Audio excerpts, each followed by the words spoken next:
Hello everyone, उम्मीद करता हूँ आप सब लोग बहुत अच्छे होंगे। परीक्षा की तैयारी में आप सब लोगों का वेलकम। आज के इस लेक्चर में हम लोग डिस्कस करेंगे कोसाइक इन्वर्स और अंदर का जो रिजल्ट्स है वो थोड़ा इस टाइप का दिखाई दे रहा है कि वहाँ पर किसी और अनुपात में आपको नंबर दिखाई देंगे। तो ये क्वेश्चन देखने में थोड़े से गंदे से लगते हैं, बहुत आसान होते हैं, मगर आपको करना कुछ नहीं है, इसका रिजल्ट आपको निकालना है। ये कितना मान रखता है, ये नंबर कितने मान रखते हैं, बस इसका मान रख दीजिए और ये सवाल आपका हो जाएगा पहले जैसा। जिस तरीके से हमने इससे पिछले लेक्चर डिस्कस किए उसी तरीके से ये बन जाएगा।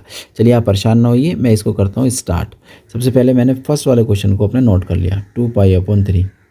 अब मुझे इसका मान निकालना है, तो मैंने देखा 2π/3 आखिर होता कितना है, तो 2 इंटू पाई का मान 180/3 कट करेंगे 6 टाइम, यानी कि 120 आ जाएगा। यानी कि ये लिखा जाएगा कॉस इन्वर्स में, कोसाइक इन्वर्स में 2 कॉस 120। अब cos 120 का मान आप जानते हैं, अगर आप जानते हैं माइनस के 1/2 तो आप लिख दीजिए।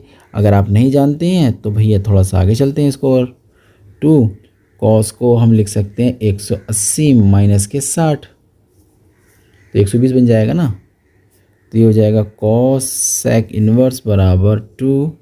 अब cos 180 माइनस थीटा कितना होता है, cos 180 माइनस थीटा ये कितना बन जाएगा, ये बनेगा आपका माइनस के cos थीटा, यानी कि माइनस के ये cos थीटा मतलब 60 आ जाएगा। तो इतना तो हमने कर लिया। अब जो ये माइनस दे रखा है ये आ जाएगा बिल्कुल आगे, तो ये बनेगा आपके पास कोसेक इन्वर्स ब्रैकेट माइनस का 2 और cos 60। आपने इसको इस तरह से लिख दिया। इसके बाद देखिए क्या बनना है भैया, इसके बाद सब हम लोग सब जानते हैं कि cos 60 का मान कितना होता है, cos 60 का मान होता है 1/2। cos 60 का 1/2 हो गया, ये इससे कैंसिल आउट हो गया। अब बताइए ब्रैकेट में कितना बचा आपका, ब्रैकेट में ओनली बचा आपका माइनस का 1। अब आप इसे जानते हैं तो अच्छी बात है, अगर नहीं जानते तो साइन में इसको चेंज कर दीजिए। हमने पिछले लेक्चर में भी हम लोगों ने ऐसे ही किया था कि जो भी रिज़ल्ट होता था उस रिज़ल्ट को हम साइन में ले जाया करते थे। तो जैसे ये एक्स है तो यहाँ कितना बन जाएगा, 1/x बन जाएगा, क्योंकि इसका अपन 1 मान लेंगे ना। तो यहाँ पर अगर इसको हम साइन में चेंज करना चाहेंगे तो कितना बन जाएगा, ये माइनस के 1 है तो ये 1/1 मतलब 1 तो 1 ही बनना है।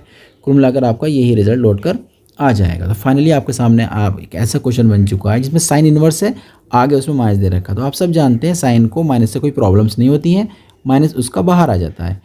अब बचा कौन अंदर, सिर्फ ओनली 1। अब 1 जो है साइन में कब आता है ये हम सब लोग जानते हैं। साइन 90 का मान जो होता है 1 होता है। साइन 90 को π/2 लिख सकते हैं ना, π/2। अभी दोनों आपस में कैंसिल आउट हो जाएंगे, रिजल्ट बचा यहाँ से π/2 और आगे था आपका माइनस। तो इस तरीके से मैंने एक क्वेश्चन तो सॉल्व कर दिया। अब हम करते हैं इसका दूसरा वाला क्वेश्चन सॉल्व, जिसमें कोसाइक इन्वर्स है tan इन्वर्स 5π/4 दे रखा है। चलिए स्टार्ट करते हैं। कोसाइक इन्वर्स दे रखा था, tan दे रखा था सॉरी, और 5π/4 दे रखा है। अब इसको भी हमें ऐसे सोल्व करना है कि इसके अंदर का जो रिजल्ट है इसका मान निकालना हमें। अगर हम इसका मान निकालने में कामयाब हो जाएंगे तो हम सवाल को आसानी से कर सकते हैं। ठीक है, तो देखा हमने कि हम किस तरीके से करना चाह रहे हैं इसको। तो मैंने इसको थोड़ा सा सोचा कि क्या करूं, मैंने सोचा इसको थोड़ा छोटा कर लेता हूं। क्या मैं इसको ऐसे लिख सकता हूं, इस रिज़ल्ट को लिख सकता हूं पाई + π/4। हाँ लिख सकते हैं बिल्कुल। यहाँ तक हो जाने के बाद देखिए कितना बनेगा, tan 180, पाई का मतलब 180 होता है ना, tan 180 प्लस थीटा, तो tan प्लस का ही निकल के आता है, tan π/4 हो जाएगा। और tan π/4 का मतलब कितना होता है, tan 45 का मान कितना होता है भैया, 1 होता है। अब कोसेक में 1 आप जानते हो तो लिख दो, अगर नहीं जानते तो साइन में चेंज कर लो उसको। साइन में चेंज करेंगे तो कितना बन जाएगा 1 का, वो उल्टा करेंगे तो 1 ही बनेगा।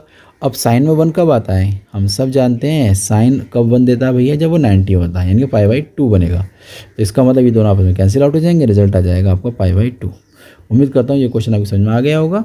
हम लोग मिलते हैं एक नए क्वेश्चन के साथ।